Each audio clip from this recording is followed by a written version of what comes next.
Bonjour à tous et bienvenue sur cette chaîne.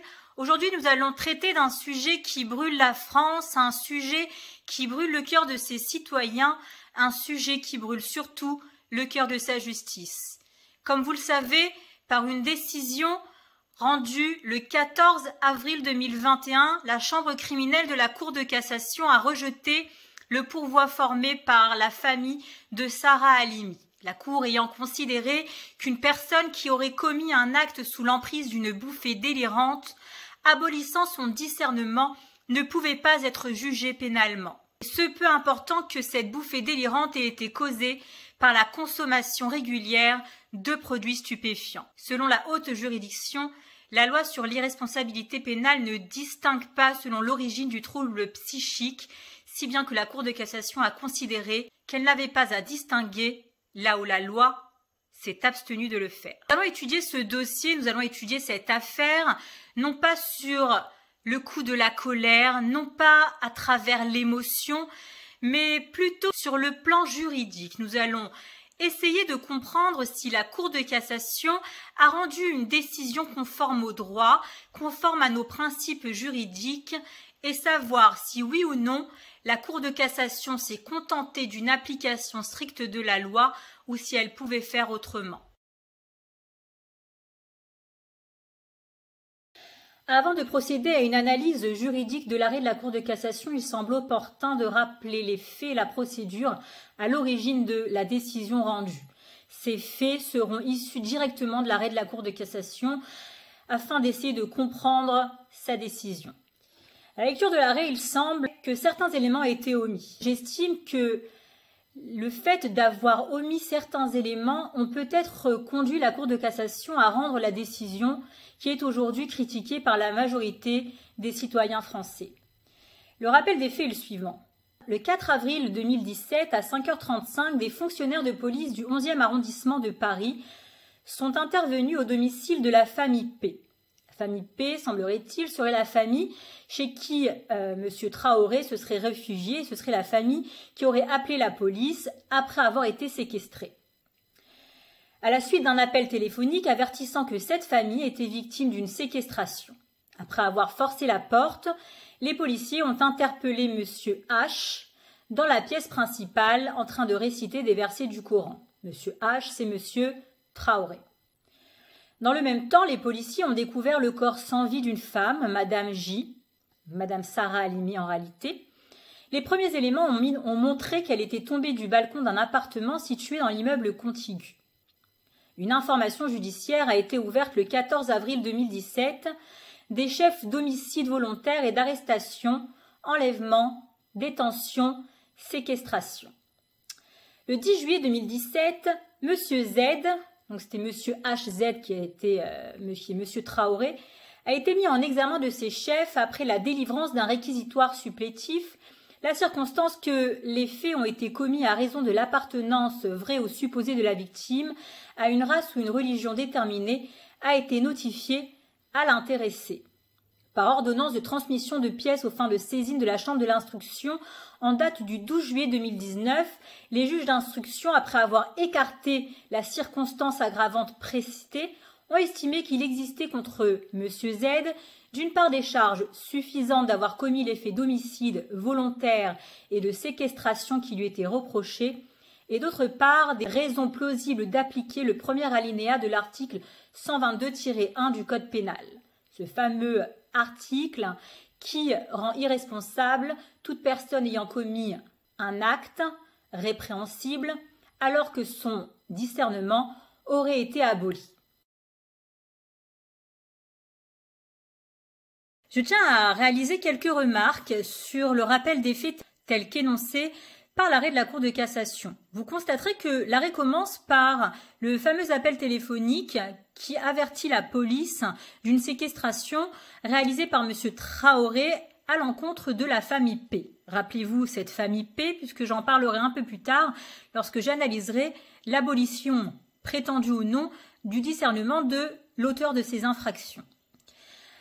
Ensuite, il est indiqué, juste après, que les policiers ont découvert le corps sans vie de Sarah Halimi. Ce Ce qui est intéressant, c'est de constater que l'arrêt ne fait pas du tout allusion au fait que la police était déjà présente pendant plus de 20 minutes au seuil de cet immeuble sans intervenir, que la police était présente alors même que Sarah Halimi se faisait massacrer dans son appartement. La police n'est intervenue qu'après, lorsqu'elle a enfoncé la porte de la famille P qui a été séquestrée par M. Traoré. La deuxième chose qui est intéressante, c'est que l'arrêt de la Cour de cassation ne fait pas du tout allusion à, selon moi, des circonstances aggravantes de cette affaire, à savoir l'harcèlement, l'humiliation et les insultes subies par Sarah Halimi pendant une dizaine d'années, puisque M. Traoré, étant son voisin, ne s'était pas gêné pendant toutes ces années de l'humilier et de la traiter de sale juive constamment. Enfin, le caractère antisémite de l'assassinat de Sarah Halimi, tel que le précise l'arrêt de la Cour de cassation, a tout d'abord été écarté par les juges de l'instruction, et ce n'est qu'après, et nous nous souvenons très bien de cet élément, il y a eu des manifestations, il y a eu certaines interventions, et finalement, le caractère antisémite a été reconnu comme étant une circonstance aggravante du meurtre commis sur la personne de Sarah Halimi. Sarah Halimi qui a donc été massacrée. Je vous rappelle que l'on a relevé qu'il lui avait cassé tous les os de son visage, puis défenestré. Il a aussi crié à la Wakba que Dieu me soit témoin et j'ai tué le Shaitan, j'ai tué un démon. Et lorsque les policiers l'ont interpellé dans le salon de ses voisins, Kobili Traoré récitait des prières en arabe. Présentant les apparences d'un individu en pleine crise psychotique, Kobili Traoré a été placé en institut psychiatrique. Il a été mis en examen le 10 juillet dans le cadre d'une information judiciaire qui a été ouverte le 14 avril. Rappelons tout de même qu'à plusieurs reprises, M. Traoré fait état de bouffées délirantes. Je le précise car vous verrez que c'est très important. Ces bouffées délirantes sont en fait le résultat du récit de M. Traoré. Ses antécédents psychiatriques, en effet, sont totalement vierges. M. Traoré n'a jamais été interné pour un quelconque trouble psychique ou psychiatrique. Il décrit ainsi au juge, je me permets de préciser, c'est lui qui décrit au juge, et nous verrons à la lecture de l'arrêt de la Cour de cassation à quel point c'est flagrant. Il décrit au juge les jours qui ont précédé le meurtre, évoquant une angoisse inédite qui le tenaillait et qui a débouché sur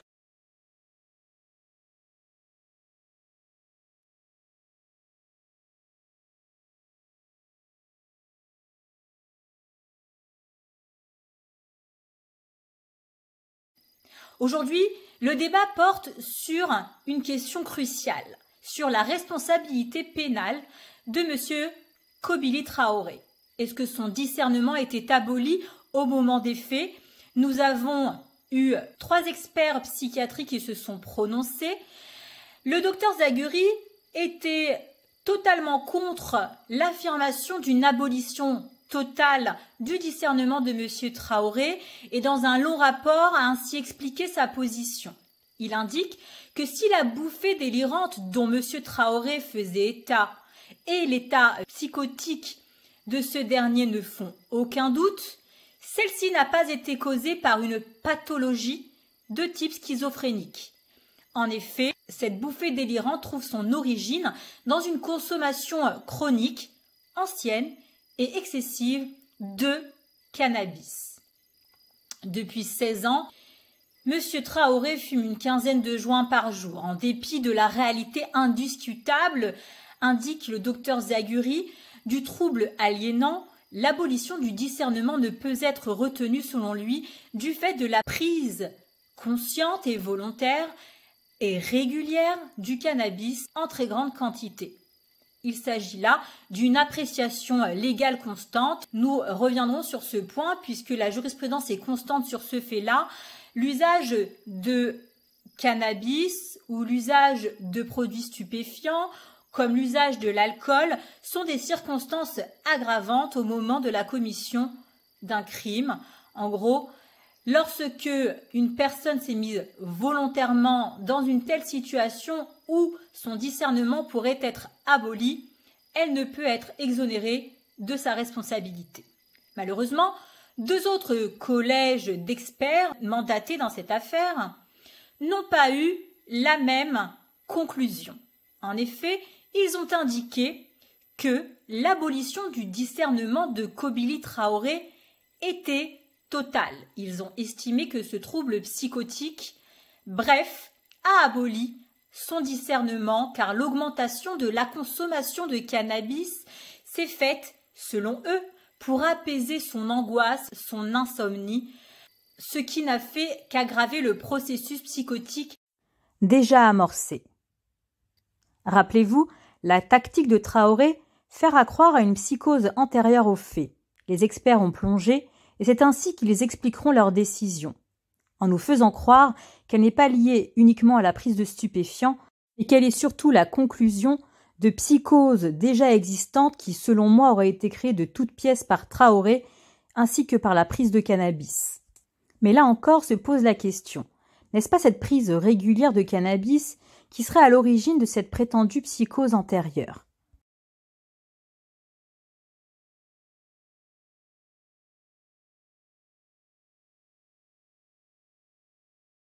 Le juge d'instruction, contre l'avis du procureur, a prononcé un non-lieu. Rappelons que ce juge d'instruction a non seulement prononcé un non-lieu, mais s'est également opposé à toute reconstitution de cette affaire. C'est ce même juge d'instruction qui a refusé au départ de qualifier ce crime de crime antisémite. La chambre de l'instruction est allée dans le même sens, cette fois-ci en accord avec le parquet général qui s'est rallié à l'analyse majoritaire faite par les experts. Dans une décision du 19 décembre 2019 qui a retenu les responsabilités pénales de Traoré, c'est donc dans ces conditions que la partie civile a formé un pourvoi en cassation pour contester cette irresponsabilité et c'est ainsi qu'a été rendu l'arrêt de la Cour de cassation rejetant le pourvoi de la famille de Sarah Halimi et statuant sur l'irresponsabilité de l'auteur des faits.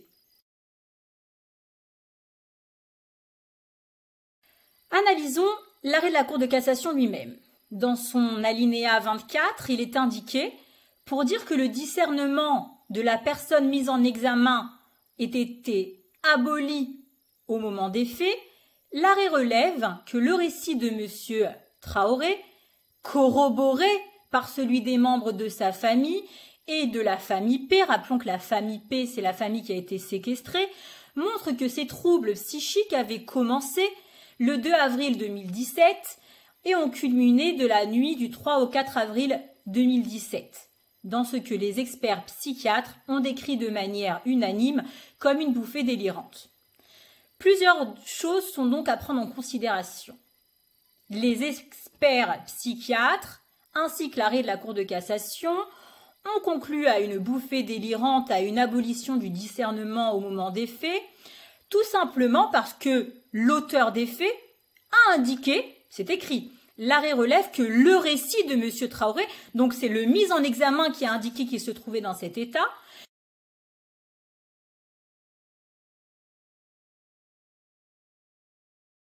que cet élément a été corroboré par sa famille, donc finalement il semblerait qu'il suffirait pour le mise en examen d'indiquer être dans cet état-là, il suffirait que sa famille corrobore les faits pour que finalement on considère qu'il y avait abolition du discernement. Ce qui m'interpelle, c'est comment cette famille P, qui est la famille qui a été séquestrée le jour du meurtre, aurait pu elle aussi corroborer des faits, puisqu'il est indiqué que cette famille a également corroboré le récit de Traoré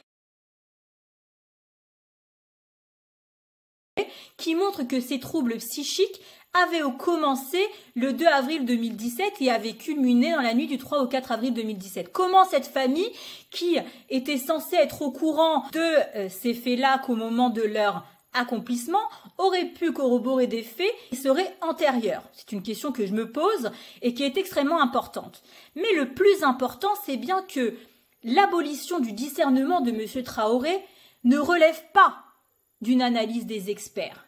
Et la preuve étant que l'arrêt lui-même indique que c'est le récit de M. Traoré qui a permis de conclure à l'abolition de son discernement, que ce récit aurait été corroboré par les membres de sa famille. Comment est-ce que j'arrive à cette conclusion encore plus surprenante? Rappelez-vous qu'un des experts a témoigné dans le cadre d'une interview réalisée par Marianne et il a indiqué que l'expertise a été réalisée en mai et juin 2018. Ça veut dire que M. Traoré a fait l'objet d'une consultation par ses experts 1 an après les faits. Comment est-ce que ces experts peuvent manifestement 1 an après les faits indiquer qu'il y avait bien abolition du discernement? Deuxièmement, il est indiqué par cet expert lui-même que c'est les auditions de M. Traoré et de son entourage qui ont permis d'arriver à cette conclusion et que l'existence des délires induits par le cannabis était parfaitement établie. Et de toutes les manières, ce qui me pose difficulté, et j'en ai parlé à plusieurs experts, dont un en neurosciences, qui m'a indiqué que s'il est vrai, puisque c'est une question que je me pose depuis des années, on va dire même que je me pose depuis l'université, depuis le jour même où j'ai appris que des experts pouvaient a posteriori indiquer si une personne était dans un état tel que son discernement était aboli, on m'a indiqué que lorsque c'était du fait de la prise de stupéfiants, cela ne pouvait être établi a posteriori.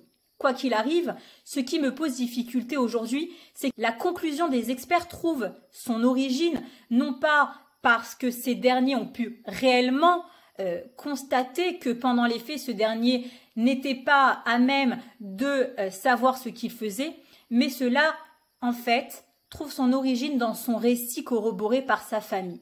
Est-ce que vous ne voyez pas dans cette analyse une vraie difficulté? Déjà, nous avons l'habitude que chaque personne qui est accusée d'avoir commis une infraction tente de démontrer qu'il n'était pas en possession de ses moyens. Parce que tout le monde sait qu'il existe cet article du Code pénal qui permet soit d'être déclaré irresponsable, soit de voir la peine allégée. Quoi qu'il en soit, cet arrêt qui aujourd'hui fait jurisprudence est très problématique et est contraire à la jurisprudence antérieure. Comme nous l'avons déjà indiqué, il y a eu un arrêt de la Cour de cassation. Il s'agit d'un arrêt de la Cour de cassation du 13 février 2018 qui a jugé que la consommation importante de stupéfiants ne doit pas s'analyser comme une cause d'abolition du discernement, mais au contraire comme une circonstance aggravante. La Cour de cassation avait ainsi exclu tout trouble psychique et avait décidé de renvoyer le mis en examen devant la cour d'assises. Rappelons que cette affaire ressemble énormément à la nôtre puisque l'auteur des faits avait été mis en examen du chef de tentative d'assassinat et avait fait l'objet de 3 expertises médicales dont 2 avaient conclu à l'abolition de son discernement et la 3e à l'altération de son discernement. J'ai précédemment pris le temps d'analyser les différents rapports d'expertise afin de vous démontrer que notre affaire est en tout point similaire et que la Cour de cassation en a jugé autrement. Si je me suis permise de rentrer dans les détails des différentes expertises réalisées, c'était pour vous démontrer qu'en réalité, ce n'est pas une consultation psychiatrique qui a permis d'arriver à la conclusion selon laquelle le mis en examen avait vu son discernement aboli au moment des faits, mais plutôt le récit de ces derniers corroboré par les membres de sa famille. Une fois établi cet élément, j'aimerais passer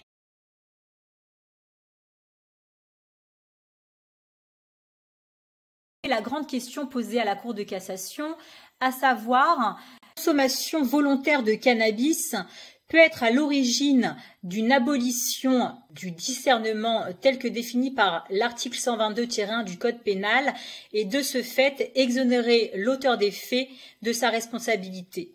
Mais en réalité, il y a d'autres questions qui se posent. La première, beaucoup vous diront que ce n'est pas uniquement la consommation de cannabis qui est problématique, puisque l'arrêt indique clairement dans son alinéa 26, les juges ajoutent que la circonstance que cette bouffée délirante soit d'origine exotoxique et due à la consommation régulière de cannabis ne fait pas obstacle à ce que soit reconnue l'existence d'un trouble psychique ou neuropsychique ayant aboli son discernement ou le contrôle de ses actes, puisqu'aucun élément du dossier d'information n'indique que la consommation de cannabis par l'intéressé ait été effectuée avec la conscience que cet usage de stupéfiants puisse entraîner une telle manifestation. Donc nous avons une première question. La première question, c'est que la bouffée délirante était d'origine exotoxique plus due à la consommation régulière de cannabis. Ça veut dire qu'il n'y a pas que la consommation régulière de cannabis. Il y a également l'origine exotoxique. Mais cette origine exotoxique, je l'ai déjà écartée. Exotoxique, intoxication par les gaz, les métaux, les stupéfiants, les psychoses traumatiques. Bien que cela inclue également la prise de stupéfiants, la Cour de cassation ayant indiqué le terme « et », il était nécessaire de prendre en considération l'éventuelle prétendue psychose traumatique prônée par certains que nous allons écarter. Puisque j'ai déjà indiqué et expliqué que ce fameux état de schizophrénie dont fait état le mis en examen ne relève pas réellement d'une consultation psychiatrique des experts, mais uniquement de son récit corroboré par ceux de sa famille. Donc pour ma part, il n'y a pas d'origine exotoxique de cette bouffée délirante, mais uniquement une consommation régulière de cannabis. La deuxième question qui se pose, c'est est-ce que la jurisprudence, est-ce que la Cour de cassation aurait dû faire une distinction dans le trouble psychique ou neuropsychique qui abolit le discernement?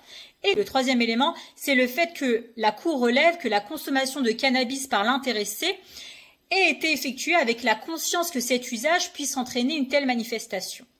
Donc, premièrement, pas d'origine exotoxique à la bouffée délirante, nous l'avons déjà indiqué, uniquement la consommation régulière de cannabis. Avant de rentrer dans le débat de la distinction ou non du trouble psychique ou neuropsychique, je vais écarter le troisième élément, qui est de dire que la consommation de cannabis par l'intéressé avait été effectuée sans la conscience par ce dernier de la manifestation qui a été celle qui l'a amené à agir ainsi. Retenir un tel élément serait contraire à tous les principes de droit qui existent aujourd'hui. De la même manière qu'une personne qui ne connaît pas la loi ne peut pas dire « je ne savais pas que c'était interdit », donc je suis exonéré de responsabilité. De la même manière que tout le monde sait que la prise d'alcool peut entraver le discernement d'une personne. Tout le monde sait également que la prise de stupéfiants peut entraver le discernement d'une personne. Et c'est la raison pour laquelle la loi érige la prise d'alcool ou de stupéfiants comme une circonstance aggravante. Entrons maintenant dans le vif du sujet. Répondons à la question que tout le monde se pose. Est-ce que la Cour de cassation aurait pu juger autrement? Beaucoup de personnes nous diront que non, parce que lorsque la loi ne fait pas de distinction, les juges ne sont pas dans l'obligation de le faire. On vous parlera également de l'interprétation stricte de la loi pénale. Et d'un autre côté, on vous dira, oui, mais ce que je ne comprends pas, c'est que dans certains cas, la prise de stupéfiants est une circonstance aggravante et aujourd'hui, dans notre espèce, ça ne l'est plus. Et ça devient une cause d'irresponsabilité pénale. Alors, je ne vais pas rentrer dans ce débat. Je suis entièrement d'accord avec ce fait-là. Je suis entièrement d'accord avec le fait que la prise de stupéfiants est une circonstance aggravante. C'est d'ailleurs la raison pour laquelle la loi l'érige ainsi. Mais ce que je vais analyser, c'est une chose totalement différente. C'est de me dire, est-ce que la Cour de cassation aurait pu faire une distinction là où la loi semble ne pas en faire. Tout d'abord, on va se demander qu'est-ce que c'est que ce principe d'interprétation stricte de la loi pénale. Alors, beaucoup se trompent et pensent que cela veut dire que l'on n'a pas le droit d'interpréter la loi pénale. Or, c'est faux. Nous allons le démontrer.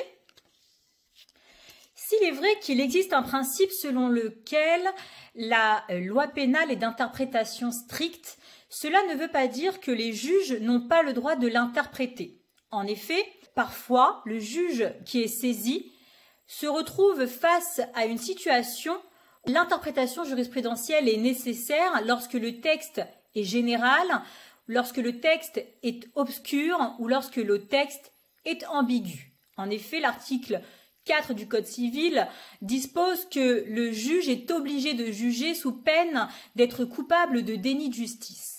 Pour ce qui est de l'interprétation de la loi pénale, il existe plusieurs méthodes d'interprétation Il existe la méthode littérale, l'interprétation téléologique et la méthode analogique. Je ne vais pas analyser ces trois types d'interprétation, je vais m'attarder sur la méthode qui est l'interprétation téléologique d'un texte de loi. Qu'est-ce que c'est? Lorsqu'on fait une interprétation téléologique d'une disposition légale, eh bien, l'on doit rechercher l'objectif poursuivi par l'auteur de ce texte. C'est exactement ce que je me suis amusée à faire. Je suis allée rechercher l'article 122-1 du Code pénal. Cet article du Code pénal a connu deux modifications importantes. Et donc, il y avait eu plusieurs modifications. À l'époque, c'était l'article 64 qui prévoyait les responsabilités pénales. Il a été modifié en 2008, puis il y a eu une modification en 2014. À l'époque, l'article portant sur l'irresponsabilité pénale était l'article 64 du Code pénal. Il disposait ainsi que il n'y a ni crime ni délit lorsque le prévenu était en état de démence au temps de l'action ou lorsqu'il a été contraint par une force à laquelle il n'a pu résister. Cet article 64 a été modifié et a donné lieu à l'article 122-1 du Code pénal. Ce dernier dispose désormais que n'est pas pénalement responsable la personne qui était atteinte au moment des faits d'un trouble psychique ou neuropsychique ayant aboli son discernement ou le contrôle de ses actes. On se rend donc compte que la modification concerne le mot démence qui était à l'origine, qui se trouvait à l'origine dans l'article 64. Je me suis donc posé la question pour faire mon interprétation téléologique de cet article, pour essayer de savoir pourquoi est-ce que ça a été ainsi modifié. Je suis allée rechercher les travaux préparatoires de cette nouvelle loi qui modifiait le terme de démence en trouble psychique ou neuropsychique. Voici donc les explications qui ont donné lieu à cette modification. Je vais vous les lire et vous les expliquer. Le présent article 122-1 s'est proposé de redéfinir les conditions dans lesquelles les personnes atteintes d'un trouble mental peuvent échapper à toute sanction pénale ou à tout le moins peuvent faire l'objet d'une sanction atténuée. Sans remettre véritablement en cause le fond des solutions proposées par le droit actuel sur la base de l'article 64 du Code pénal, l'article décidait cependant de deux innovations. Avant de continuer de lire ces explications, je tiens à faire quelques remarques. Comme vous l'avez constaté, il est indiqué clairement, sans remettre véritablement en cause le fond des solutions proposées par le droit actuel. Cela veut dire que ces modifications tendaient à s'inscrire dans le même esprit que l'article 64 qui érigeait la démence, qui est une maladie mentale, en tant qu'origine de l'irresponsabilité pénale. Je continue de lire. En premier lieu, l'appréciation de la responsabilité pénale de ces personnes dépendrait non pas de l'existence d'une maladie, mais de l'état du discernement de l'intéressé au moment des faits. Cette première innovation demeurait cependant limitée, alors que l'article 64 du Code pénal énonçait « Il n'y a ni crime ni délit lorsque le prévenu est en état de démence au temps de l'action », la jurisprudence était déjà attachée non à l'appréciation de l'existence d'un tel état, mais aux conséquences de cet état sur le seul discernement du prévenu. De surcroît, elle avait estimé que l'article 64 jouerait alors même que l'intéressé aurait été non pas atteint de seule démence, trouble psychique parmi d'autres, mais aussi d'autres troubles susceptibles d'altérer son état. Ainsi, le premier élément qui ressort de cette analyse, c'est tout simplement que certaines personnes peuvent présenter une maladie mentale, mais pour autant ne pas présenter de problème de discernement au moment des faits. Deuxièmement, le problème, c'était que la démence était une maladie mentale parmi d'autres et que l'on ne pouvait pas exclure les autres au motif que la démence était la seule qui était indiquée dans l'article 64. Or, il existe d'autres maladies mentales qui, au visa de l'article 64, n'auraient pas été prises en considération. Une chose est certaine, c'est que les troubles psychiques et neuropsychiques qui ont été rajoutés dans l'article 122-1 du Code pénal tendaient uniquement à prévoir les responsabilités si ce trouble n'était pas la cause d'une action volontaire de l'auteur de l'infraction.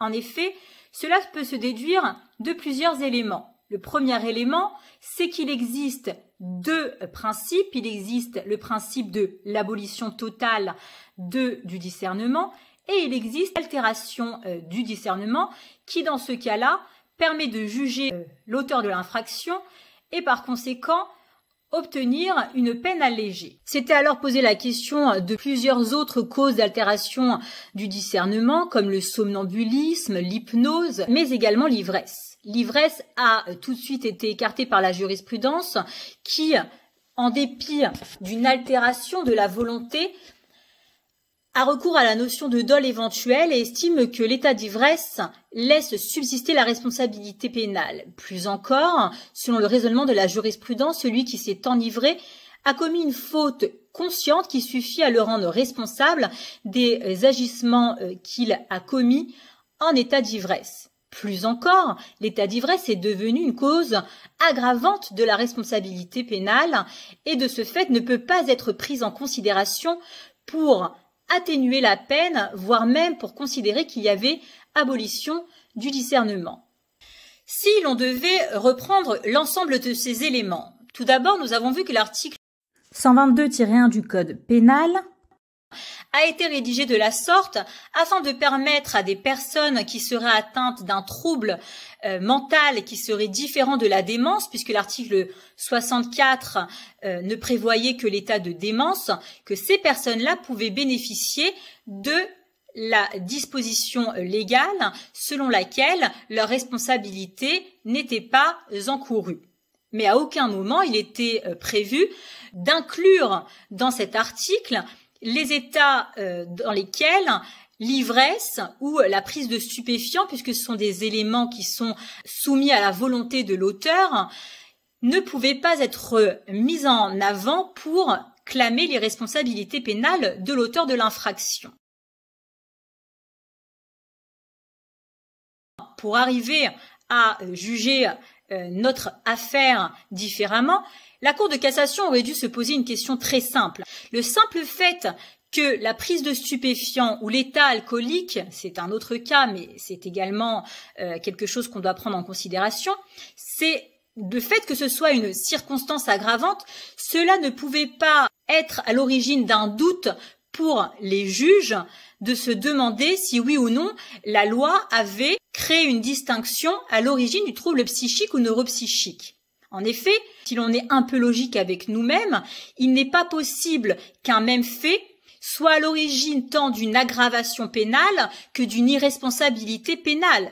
Cela est strictement impossible. La seule chose que je peux dire, c'est que l'avocat de Traoré est tout simplement rentré dans cette brèche et la Cour de cassation l'a suivi.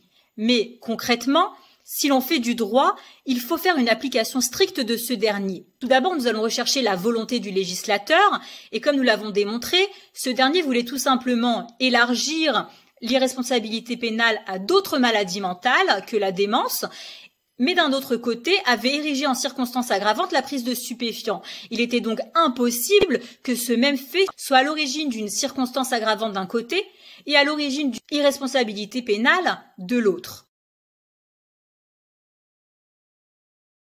Pour résumer l'intégralité de cette vidéo, premièrement, nous avons vu que le rappel des faits était incomplet. Ça veut dire que l'on n'a pas pris en considération tout d'abord le fait que Sarah Halimi était victime d'harcèlement, d'insultes antisémites pendant plusieurs années. Si on avait pris en considération cet élément, il était évident que l'on serait arrivé à la conclusion selon laquelle Traoré avait nourri son antisémitisme pendant des années et qu'en réalité, le jour où il a commis ce meurtre, ce n'était pas sous l'emprise d'une bouffée délirante qui a fait que son discernement était aboli, mais au contraire, en réalité, ce dernier, comme vous le savez, était profondément antisémite et que lorsqu'il a pris des stupéfiants, en tout cas le jour de la commission du meurtre, ce n'était pas pour s'apaiser, mais au contraire pour se donner du courage. Tout le monde sait que même les terroristes, on les reconnaît de très loin parce qu'ils tremblent, parce qu'ils ont un comportement étrange, parce qu'ils sont sous l'emprise de drogue afin de leur donner du courage pour commettre l'irréparable. Dans notre cas, c'est exactement la même chose. Traoré n'était pas un voisin paisible de Sarah Halimi qui, du jour au lendemain, a été pris d'une bouffée délirante qui l'a fait commettre ce crime. Non, c'était quelqu'un qui avait pendant des années nourri un antisémitisme à son encontre et cela a pu être constaté par les différents actes antisémites de ce dernier, que ce soit par le harcèlement causé, que par les insultes proférées. En tout cas, Traoré était antisémite et ce jour-là, il avait décidé de commettre l'irréparable et ce n'est pas parce qu'une bouffée délirante a aboli son discernement. Au contraire, c'était son antisémitisme qui l'avait nourri pendant des années, de par cette accumulation, donnait lieu à ce meurtre. Mais si l'on devait réellement considérer qu'il y avait folie, je serais d'accord avec vous. Personnellement, je pense que la commission de n'importe quelle infraction relève de la folie. La folie est une notion extrêmement polysémique. Elle désigne le plus souvent des comportements jugés et qualifiés d'anormaux. Ainsi, tout comportement anormal relèverait de la folie, mais pour autant n'exonérerait pas l'auteur des faits de sa responsabilité. Alors que l'on sait que la commission d'une infraction a pour conséquence d'être jugée et sanctionnée, on évite d'agir ainsi. Mais plus encore, je vais élargir mon champ d'application. Je parlerai des violeurs, je parlerai des pédophiles, je parlerai des tueurs. Toutes ces personnes sont en réalité prises d'une certaine folie. Toutes ces personnes sont prises d'une certaine folie lorsqu'elles vont agir. Personne ne va décider de violer quelqu'un ou de tuer quelqu'un parce qu'il est sain d'esprit. Pour autant, on ne juge pas leur irresponsabilité pénale. Ces personnes-là sont, le jour où elles ont commis cet acte, en pleine conscience de leurs actes, malgré une folie qui demeure, qui les a poussées à agir ainsi. Dans notre cas, il y avait l'antisémitisme d'un côté qui était nourri pendant des années, et il y avait la prise de stupéfiants. Mais comme on l'a déjà expliqué, la prise de stupéfiants est une circonstance aggravante et ne saura et ne pourra jamais être considérée comme une cause d'irresponsabilité pénale.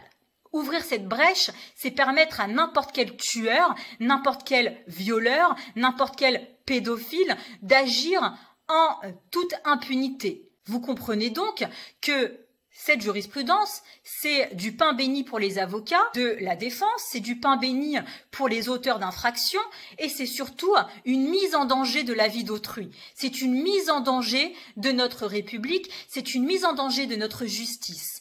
Il est intolérable d'avoir laissé passer une telle chose. Nous avions déjà, au moment de l'instruction, une véritable difficulté déjà à faire admettre ce crime comme un crime antisémite. Nous avons eu un refus constant d'avoir droit à une reconstitution.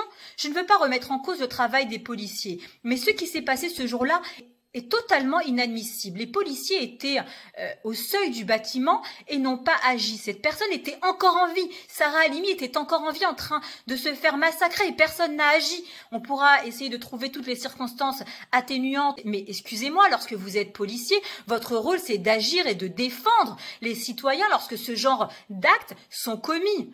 Mais en tout cas, il y a eu la chambre de l'instruction, puis il y a eu la cour de cassation qui sont venus asseoir une telle décision qui, selon moi, est un grave danger pour tout le monde et pas que pour les juifs, un grave danger pour toutes les victimes. Je n'arrive pas à concevoir que quelqu'un qui aurait jeté son chien par la fenêtre parce qu'il a fumé un joint serait pénalement responsable, mais que quelqu'un qui a ôté la vie d'une personne serait jugé comme irresponsable. Mais le pire encore dans cette affaire, ce n'est pas le fait qu'on considère Traoré comme irresponsable. Le pire dans cette affaire, c'est qu'on ait privé la famille de la victime d'un procès. Le pire dans cette histoire, c'est qu'on n'ait même pas permis à ce procès d'avoir lieu et de vérifier l'ensemble de ces éléments. On aurait pu, grâce à ce procès, permettre aux experts de s'exprimer, d'apporter des contre-expertises et de vraiment savoir si cette personne était irresponsable au moment des faits. On aurait pu faire application de la jurisprudence de 2018 qui avait considéré la prise de stupéfiants comme une circonstance aggravante et non pas comme une irresponsabilité pénale. En tout état de cause, il est certain que cette décision est un danger pour nous tous, un danger pour notre République, un danger pour notre justice. Et j'espère sincèrement à une prise de conscience tant de notre pouvoir judiciaire que de notre pouvoir législatif, que plus jamais l'on n'ait à juger de tels crimes. Mis à part le fait que cette décision est inadmissible, l'antisémitisme est inadmissible, le racisme est inadmissible, le fait de détester quelqu'un pour ce qu'il est, pour son origine, pour sa religion est inadmissible. Et j'espère sincèrement que c'est la dernière fois qu'en France, on tuera une personne parce qu'elle est juive. J'espère que sincèrement que c'est la dernière fois en France qu'on tuera une personne parce qu'elle est différente, que ce soit du fait du racisme, de l'antisémitisme, de l'homophobie. Et sincèrement, je suis contente d'avoir eu à m'exprimer sur ce sujet parce que moi-même, en tant que juive, j'ai eu à subir pendant ma jeunesse, j'ai eu à subir pendant mes études universitaires. Aujourd'hui, alors même que j'exerce mon métier d'avocat, aujourd'hui, en tant que personne, en tant que citoyenne, je subis l'antisémitisme au jour le jour et je peux vous dire que j'ai peur pour mes enfants. J'ai peur pour moi, j'ai peur pour ma famille, j'ai peur pour mes enfants, j'ai peur pour tous les juifs et j'ai peur pour tous les citoyens. Quel est le sentiment actuel des magistrats qui ont rendu cette décision? Mais en tout cas, vraiment, j'appelle à une prise de conscience.